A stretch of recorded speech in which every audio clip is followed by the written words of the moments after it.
છો સત્યના શિખર ન્યૂઝ. હું છું પાયલ બામણિયા. તો ઉપલેટા શહેરમાં વોર્ડ નંબર 9ના નગરપાલિકા ચૂંટણીમાં કોંગ્રેસમાં 3 સીટ ઉપર વિજય પ્રાપ્ત થતા શાનદાર જુલુસ કાઢવામાં આવ્યું.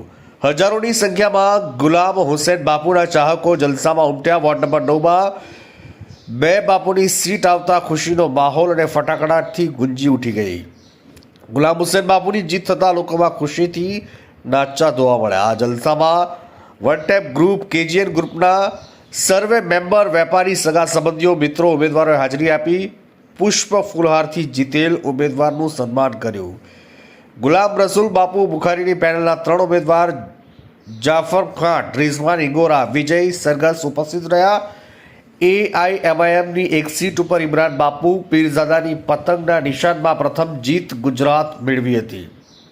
વોર્ડ નંબર 9ની પ્રજા જાગૃતિથી મતદાન કરી 9 યુવાને વિજેતા બનાવી પરિવર્તન લાવેલ અને વોર્ડ નંબર 9માં રોડ રસ્તા કામગીરી થશે એવી લોકોની ઉમ્મીદો ઘણા વર્ષોથી. સફાઈ, સ્ટ્રીટ લાઇટ, પાણી, રોડ રસ્તાની સમસ્યાથી વોર્ડ નંબર 9ના લોકો વિચિત રહેલ હવે આશાની કિરણ જાગી છે. Bureau chief Asif Khokhar.